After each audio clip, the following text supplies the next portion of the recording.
Okay, good afternoon students. आज हमारा और एक नया टॉपिक होगा यानी जीन इंटरेक्शन।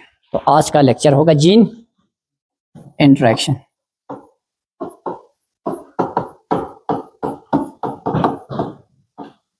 यहां देखो जीन इंटरेक्शन किसे कहते हैं। व्हेन टू और more non allelic genes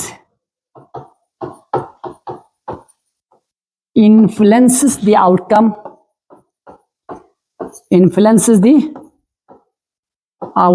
of single trait। Gene interaction कहते हैं भाई जब दो या दो से ज्यादा अलग अलग जीन, ये जीन आपस में एक दूसरे के एलील नहीं है। जब दो या दो से ज्यादा नॉन एलीलिक जीन यानी जीन्स आपस में एलील यानी दो या दो से ज्यादा डिफरेंट जीन्स, मान लो दो या दो से ज्यादा डिफरेंट जीन्स मिलकर किसी सिंगल ट्रेट की कैरेक्टर को असर करते हैं। यानी एक फिनोटाइपिक ट्रेट बनाने के लिए दो या दो से ज्यादा जीन इन्वॉल्व हो, दो या दो से ज्यादा जीन, तो उसको हम कहते हैं जीन इंटरेक्शन। उसको हम क्या कहते हैं?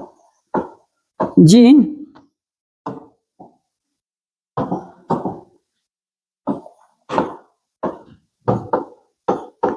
Gene interaction was first discovered by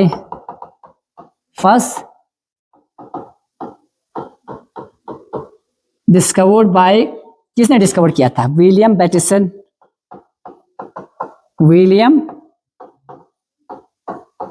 बैटिसन and Reginald Punnett in 1906। देखो क्या था, विलियम बैटिसन और रेजिनाल्ड प्यूनिट ने 1906 में इन लैथेरस ओडोरेटस इस प्लांट से डिस्कवर किया था। किस प्लांट में? LATHYRUS, लैथेरस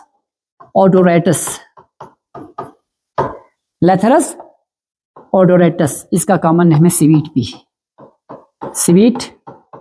P. The concept of gene interaction was first discovered by William Bateson and Reginald Punnett in 1906 from Lathyrus odoratus plant। किस में ये केस देखा? ये केस सबसे पहले विलियम बैटिसन और रेजिनाल्ड प्यूनिट में लैथेरस ओडोरेटस के प्लांट में देखा। क्या देखा उन्होंने वो हम यहाँ पे डिस्क्राइब करते हैं, ठीक है।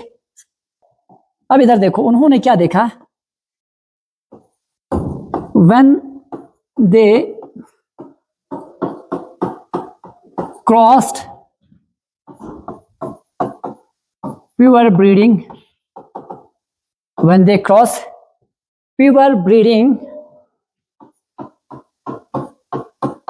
Purple flower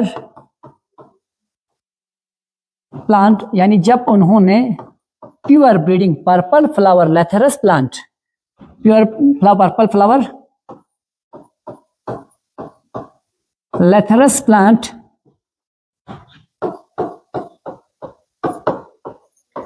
with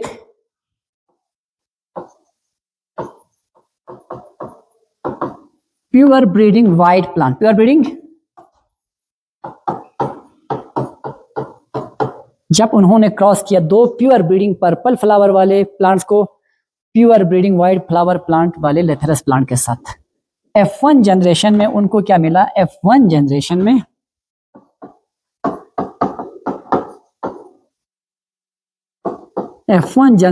all plants with purple flower, all plants with purple flower, all plants with purple.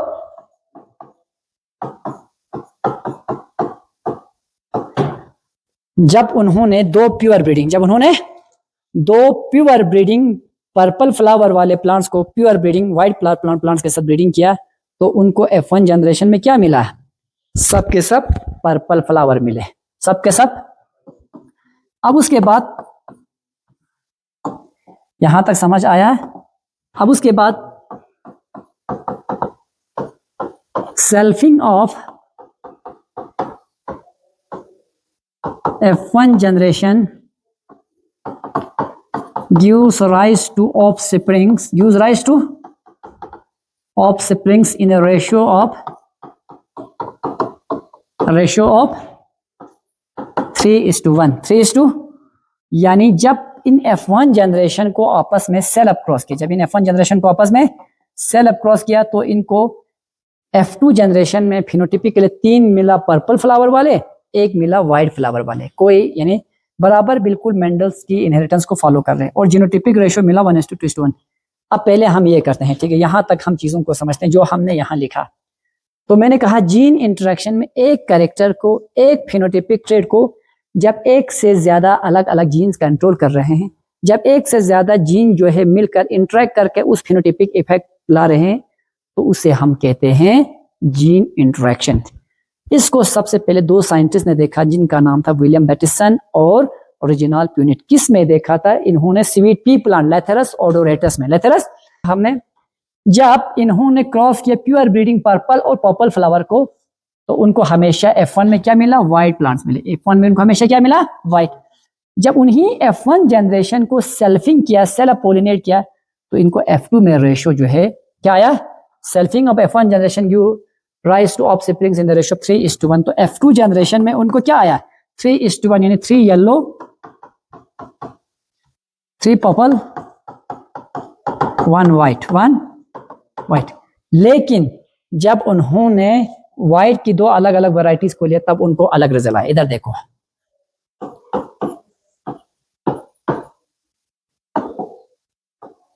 when they cross two different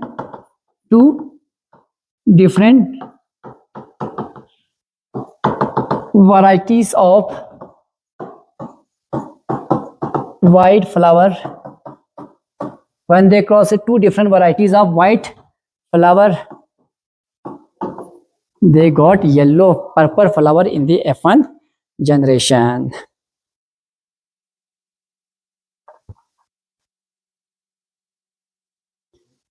जब उन्होंने 2 different varieties of white flower को क्रॉस किया, they one all purple flower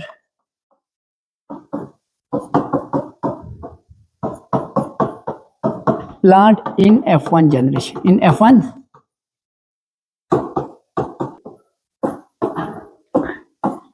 when the purple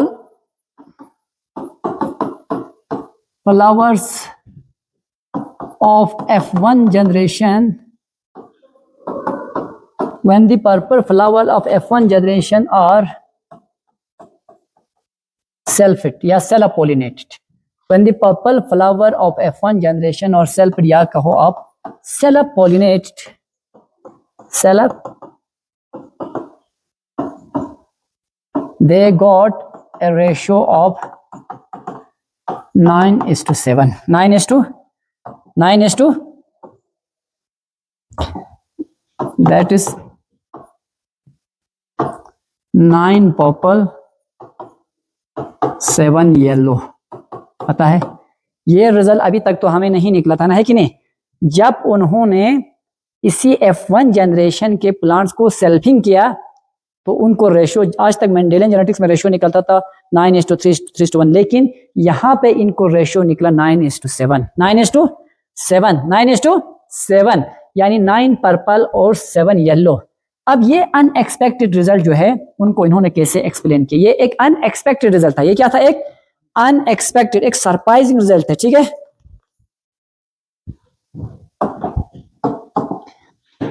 क्या कहा मैंने? When they cross the 2 different varieties of white flower, जब उन्होंने white flower की 2 डिफरेंट वैरायटीज को क्रॉस किया तब F1 जनरेशन में तो उनको सब के सब पर्पल फ्लावर वाले प्लांट्स मिले, लेकिन जब उन्होंने F1 जनरेशन के प्लांट्स को, पर्पल प्लांट्स को सेल्फिंग किया, सेल्फ पोलिनेशन किया, तब F2 जनरेशन में उनको 9:3:7 के बदले 9:7 का रेशियो मिला, 9:7 का। अब देखो दिस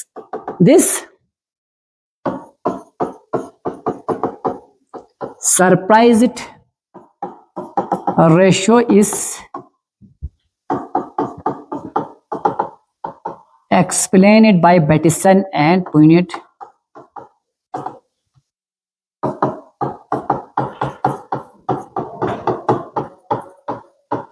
तो इनका एक्सप्लेनेशन देखो, ये क्यों आया, ये सरप्राइज्ड रिजल्ट कैसे आया, क्यों आया? एक्सप्लेनेशन, तो उन्होंने माना भाई इस कैरेक्टर को कंट्रोल करने के लिए दो अलग अलग जीन्स इन्वॉल्व होगा, इस कैरेक्टर्स को कंट्रोल करने के लिए दो अलग अलग जीन्स इन्वॉल्व होगा, ठीक है।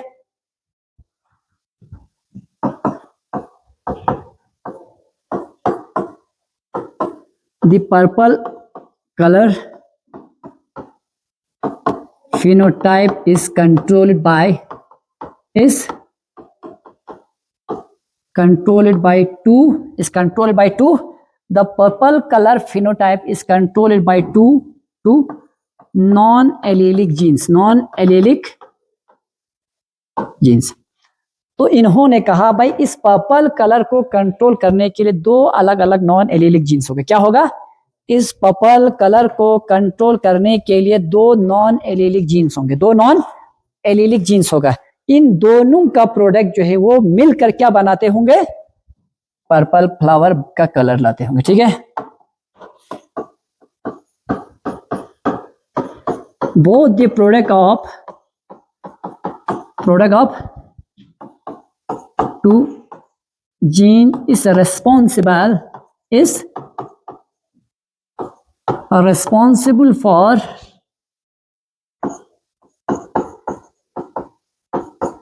production of purple flower.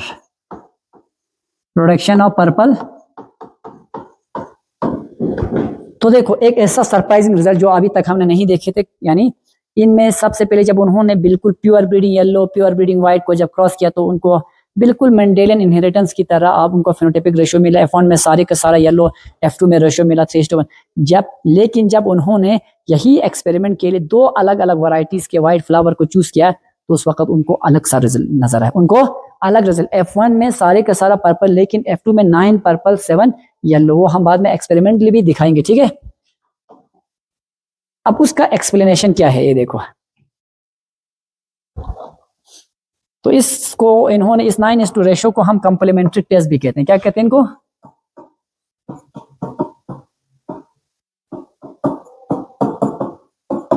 Complementary test को 9:7 को, ठीक है। अब ये क्या कह रहे हैं देखो, ये कह रहे हैं एक कलरलेस प्रिकर्सर होता होगा कोई प्रोडक्ट, कलरलेस प्रिकर्सर। अब इधर देखो एक कलरलेस प्रिकर्सर होता होगा, उस कलरलेस प्रिकर्सर को कन्वर्ट करते हैं पहले एक इंटरमीडिएट, कलरलेस इंटरमीडिएट में, कलरलेस इंटरमीडिएट, एक कलरलेस प्रिकर्सर। अब देखो यहां पे रोल है एंजाइम E1 का, एंजाइम E1 का। अब एंजाइम E1 के लिए यहां पे इसके पास जीनोटाइप होगा कैपिटल C या कैपिटल C स्मॉल c, ठीक है। इनका जीनोटाइप क्या हो सकता है? जीनोटाइप होगा इस कैपिटल C के लिए कैपिटल C या कैपिटल C स्मॉल c। जब इस इंडिविजुअल के बॉडी के अंदर इस जीन के दोनों एलील होंगे, लेकिन या तो दोनों होमोजाइगस डोमिनेंट होगा या हेटेरोजाइगस डोमिनेंट होगा। देखो यहां पे दो एलील, एक जीन के दो एलील है, यहां दोनों एलील बिल्कुल सेम है, होमोजाइगस डोमिनेंट है। तो होमोजाइगस डोमिनेंट कंडीशन में ये एंजाइम का फॉर्मेशन होगा, इस एंजाइम E1 का फॉर्मेशन होगा। जब इस बॉडी के अंदर इस जीन, इस एंजाइम को प्रोड्यूस करने वाला दोनों जीन होमोजाइगस डोमिनेंट कंडीशन में हो या हेटेरोजाइगस, कम से कम एक जीन, तो दोनों केस में इस एंजाइम E1 का फॉर्मेशन होगा, दोनों केस में एंजाइम E1 का फॉर्मेशन होगा। अब उसके बाद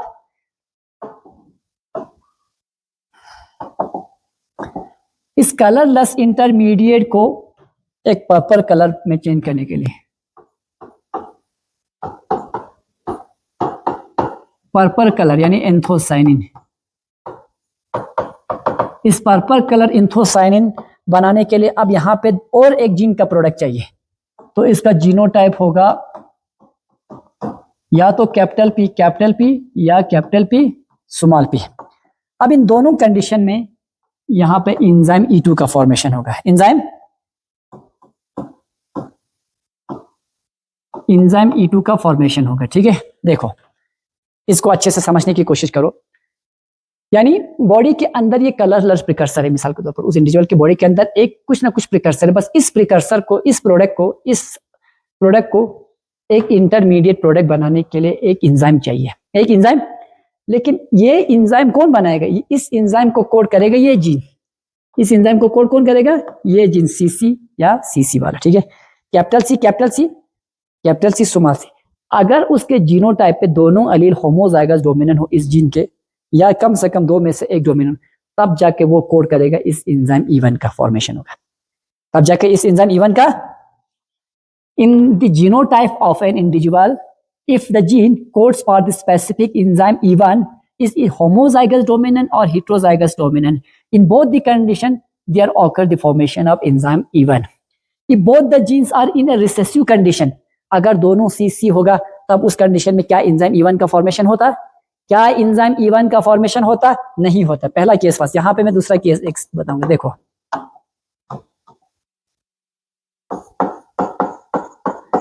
कलरलेस प्रिकर्सर तो है, कलरलेस प्रिकर्सर तो है। अब इधर देखो, लेकिन यहां पे एंजाइम E1 नहीं बनेंगे क्योंकि एंजाइम E1 का जीन जो है वो रिसेसिव है।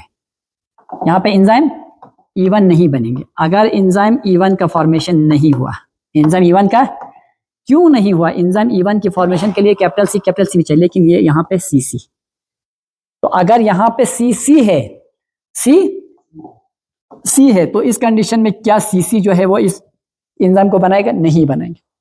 तो जब यहां पे CC है, ये एंजाइम नहीं बनेगा, तो क्या यहां इंटरमीडिएट बनेगा? यहां इंटरमीडिएट भी नहीं बनेगा। यहां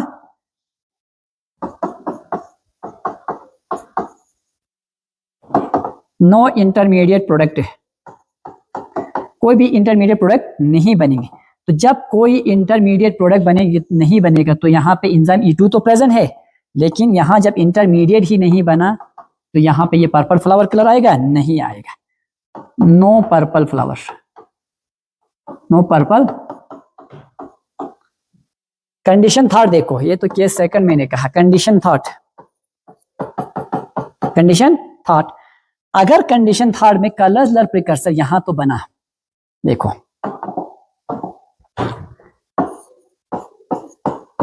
colourless precursor, colourless precursor, colourless precursor तो बना, लेकिन उस कलरलेस प्रिकर्सर को इंटरमीडिएट, कलरलेस प्रिकर्सर को किस में कन्वर्ट किया? इंटरमीडिएट में, क्योंकि यहाँ पे एंजाइम E1 का फॉर्मेशन हो रहा है। क्यों हो रहा है? क्योंकि यहाँ पे इसका जीन जो है वो कैपिटल सी या कैपिटल सी स्मॉल सी दोनों इस कंडीशन में है, ठीक है। तो ये जब इस कंडीशन में होगा, तो ये कैपिटल सी और कैपिटल सी कोड करेगा एंजाइम E1 को, तो एंजाइम E1 क्या बनेंगे? Intermediate product, intermediate product. अब ये इंटरमीडिएट, इसको बनना था येलो कलर, पर्पल कलर, लेकिन अब यहां पे E2 का फॉर्मेशन नहीं होगा।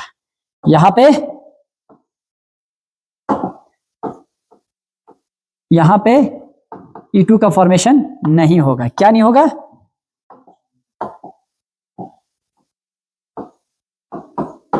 यहां के E2 का फॉर्मेशन नहीं होगा। क्यों नहीं होगा? क्योंकि E2 फॉर्मेशन का जीन जो है वो दोनों जो है रिसेसिव कंडीशन में, रिसेसिव कंडीशन में ये जीन किसी भी एंजाइम को कोड नहीं करते। जब ये जीन किसी भी एंजाइम को कोड नहीं करेंगे, तो यहां पे पर्पल कलर आएगा? नहीं आएगा। No purple colour.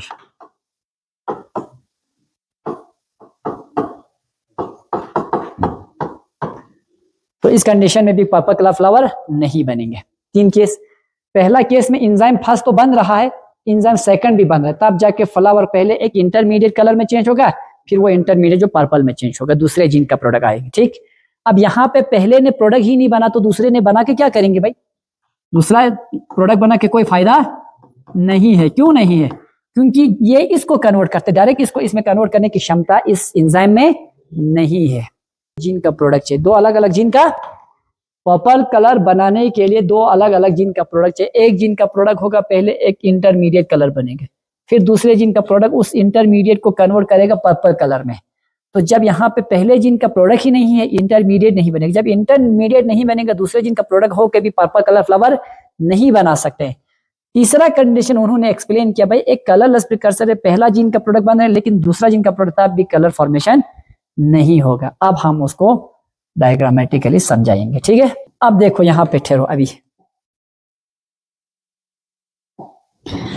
इस जीन में कैपिटल सी जो है वो क्या है,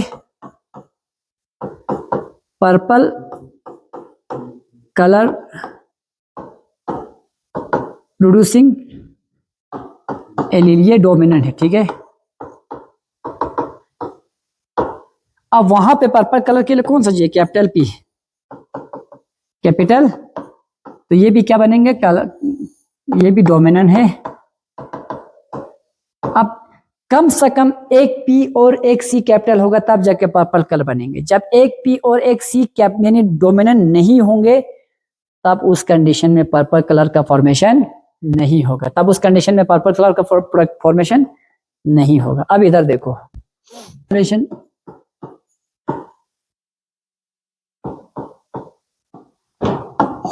इस बार हम किसको क्रॉस करें, दो अलग अलग व्हाइट की वैरायटी को, है कि नहीं।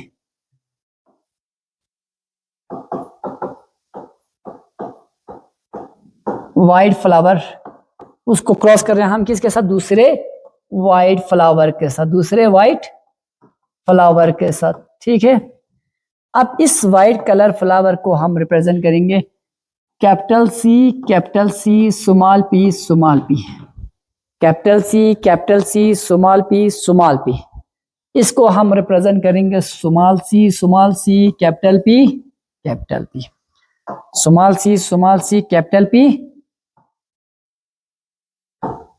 अब देखो दोनों क्या बनाएगा, गैमीट।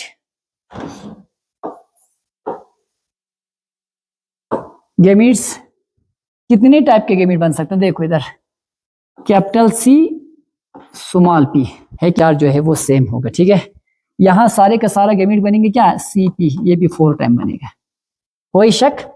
अब सबको लिखने की जरूरत नहीं है, जब मैं फर्टिलाइजेशन करूंगा तो सब में एक जैसा ही तो फर्टिलाइजेशन होगा कि नहीं होगा, तो फर्टिलाइजेशन के बाद क्या करेंगे, प्रोडक्ट कैपिटल सी के साथ पेयर करेंगे, ठीक है। कैपिटल सी किसके साथ पेयर करेंगे, स्मॉल सी के साथ। अच्छा देखो यहां पे मैंने गैमीट गलत बनाया, स्मॉल सी कैपिटल पी है, बिल्कुल ठीक है। इनटू लगाऊंगा मैं सीधे 4, यहां भी सबको लिखने की जरूरत नहीं है, capital C small P into 4, जो बनेंगे सब के सब एक ही टाइप के बनेंगे, ठीक है। अब देखो कैपिटल सी अपने पार्टनर यानी होमोलॉगस क्रोमोसोम के साथ पेयर करेंगे तो किसके साथ, इसका कैपिटल सी स्मॉल सी के साथ, दूसरा कैपिटल पी स्मॉल पी। अब देखो मैंने कहा पर्पल कलर लाने के लिए, फ्लावर में पर्पल कलर लाने के लिए कम से कम एक सी और एक पी कैपिटल होना चाहिए, क्योंकि मैंने पहले कंडीशन यहाँ पे दिखाया, एक जब तक एक सी कैपिटल एक पी कैपिटल नहीं होंगे तब तक पर्पल कलर का फॉर्मेशन नहीं होगा। यानी यहां पे फ्लावर कलर कैसा होगा भाई, व्हाइट होगा कि पर्पल होगा, तो मैंने पहले एक्सप्लेनेशन में तो सारे बोला पर्पल फ्लावर, क्यों, क्योंकि देखो यहां पे कैपिटल सी है तो वो पहला इंटरमीडिएट प्रोडक्ट को बनाएगा, फिर यहाँ कैपिटल पी है तो उस इंटरमीडिएट को येलो कलर के एंथोसायनिन में चेंज करेगा, तो यहाँ पे फुली पर्पल कलर फ्लावर बनेंगे, ठीक है। तो ये कौन सा जनरेशन, ये है F1 जनरेशन, F1 समझ रहे हो, F1 जनरेशन। अब उसके बाद हम इन F1 जनरेशन को क्या करेंगे, सेल्फिंग करेंगे, छोटा कर सकता हूं, नजर आ रहा है। अब उसके बाद हम इन F1 को क्या करेंगे, सेल्फिंग करेंगे, कैपिटल सी स्मॉल सी capital P small P, capital C small सी कैपिटल पी स्मॉल पी। अब आप मुझे बताओ इस बार कितने गैमीट बनेंगे, देखो यहां पे gamete capital C capital P, यहां पे अब इस बार एक टाइप के नहीं बनेंगे, दूसरा capital C small P capital P small P.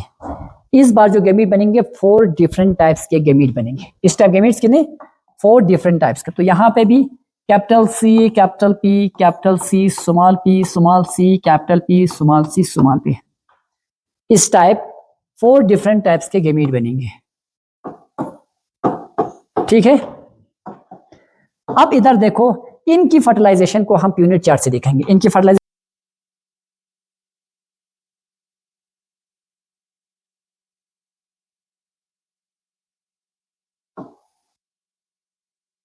हाँ ये है मेल ये है फीमेल, ठीक है। इस साइड से हम लिखेंगे फीमेल,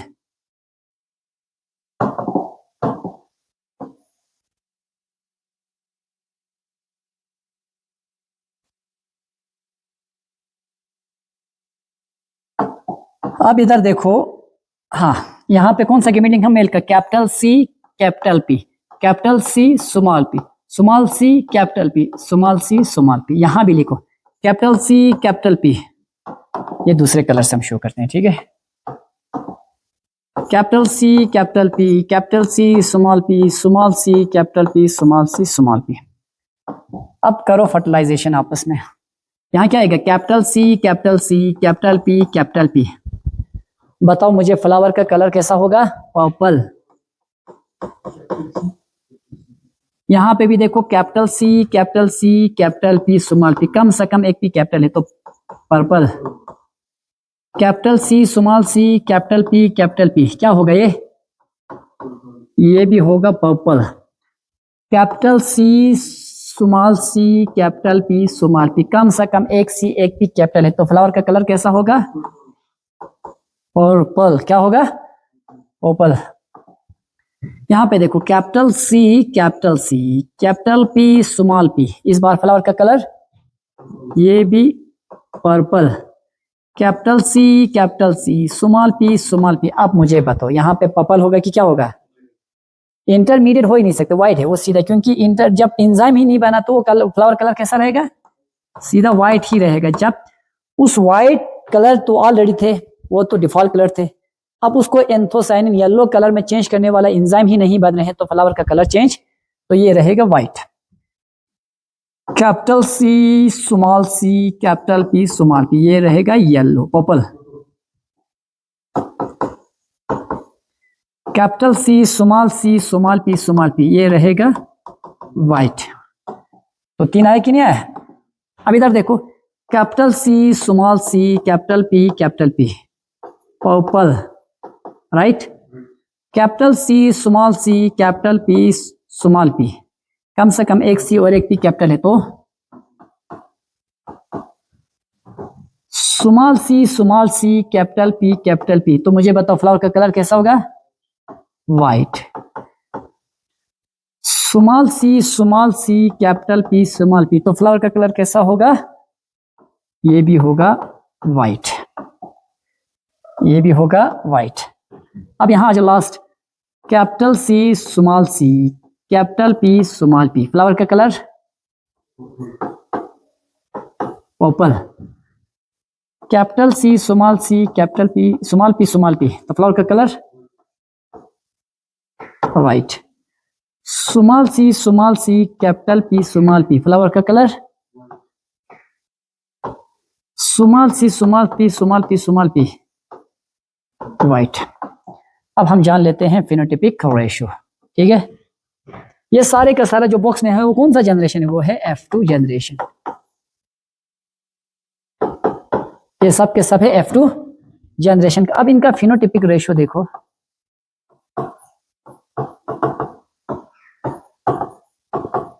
इनका फिनोटाइपिक रेशियो कितना है, purple 1, purple 2, purple 3, purple 4, purple 5, purple 6, purple 7, purple 8, purple 9। तो हमें रेशियो कितना आया पर्पल का, 9। अब व्हाइट देखो बेटा, व्हाइट देखो, white 1, white 2, white 3, white 4, white 5, white 6, white 7। तो रेशियो क्या आया, 9:7। प्रूफ हुआ कि नहीं हुआ,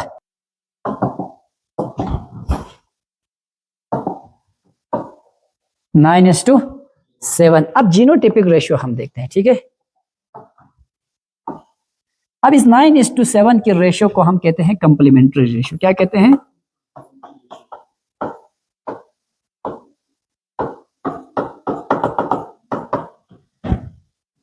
अब देखो अब जीनोटाइपिक रेशियो,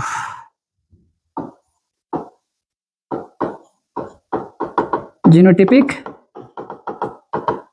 हाँ पहले बोलो कैपिटल सी कैपिटल पी, ये कितना है, ये एक ही है, राइट। ये वाला सिर्फ एक ही है। अब इधर देखो capital C capital P small P, ये कितने हैं, हाँ यहां देखो ना, ये है एक, यहां पे 1 2 और कहीं है क्या, ढूंढ लो आप लोग खुद भी। Capital C capital P small P, ये कितने हैं? 2 है। अब कैपिटल सी स्मॉल सी कैपिटल पी ये कितने हैं? ये वाला केस कैपिटल सी स्मॉल सी कैपिटल पी ये वाला केस कितने हैं? एक यहाँ है, एक इधर है, देखो 2, एक इधर है, एक इधर है, ठीक है। 2 और कहीं, और कहीं नहीं, ये भी 2 है। अब उसके बाद कैपिटल सी कैपिटल पी ये कितने हैं? 1 2 3 4, जीनोटाइपिक रेशियो वाला निकलेगा, कितने? 4, ठीक है। ये भी आ गया, ये भी आ गया। अब ये देखो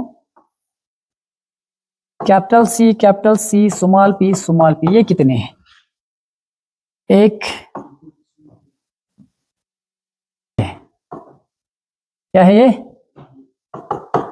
एक ही है।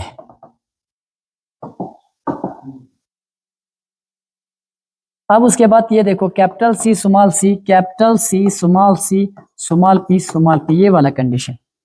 एक तो यहां है कैपिटल सी स्मॉल पी, एक इधर है 2, ठीक। अब ये वाला कंडीशन देखो स्मॉल सी कैपिटल पी ये वाला, एक स्मॉल सी ये भी एक ही है, ये भी एक है स्मॉल सी। अब उसके बाद और एक कंडीशन देखो आप, स्मॉल सी कैपिटल पी ये ढूंढने की कोशिश करो। ये यहाँ पे एक, ये यहाँ पे एक, 2 स्मॉल सी कैपिटल पी ये भी 2 है, ठीक है। अब ऑलमोस्ट आ गए, आखिरकार ये है लास्ट वाला small see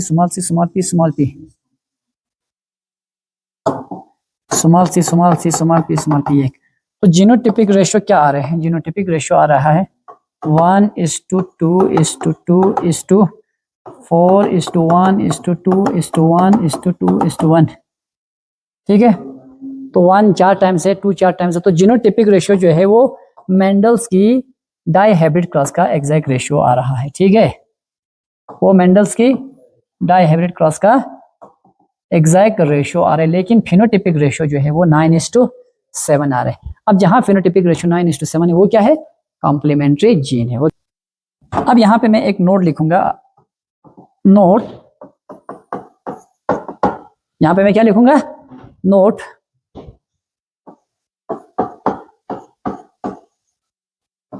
the purple colour appears when only dominant allele of both the genes present, both the genes present। जब दोनों एलील का कम से कम एक एलील, दोनों जीन का एक एलील डोमिनेंट है, तब जाके वो पर्पल कलर बनते हैं, ठीक है।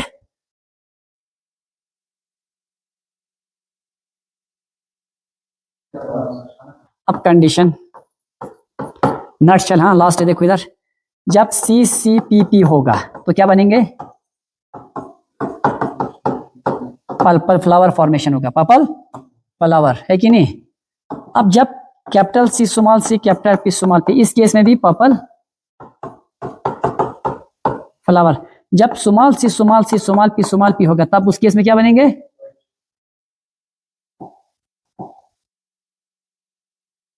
इस केस में बनेंगे वाइट। अब जब देखो, जब होगा कैपिटल सी स्मॉल पी, इस केस में भी, जब होगा स्मॉल सी कैपिटल पी, इस केस में भी।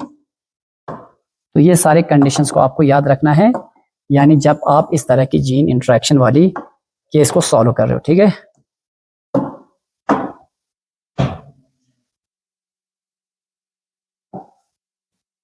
आ गया? ओके, तो आज का लेक्चर यहीं पे कंप्लीट करूंगा।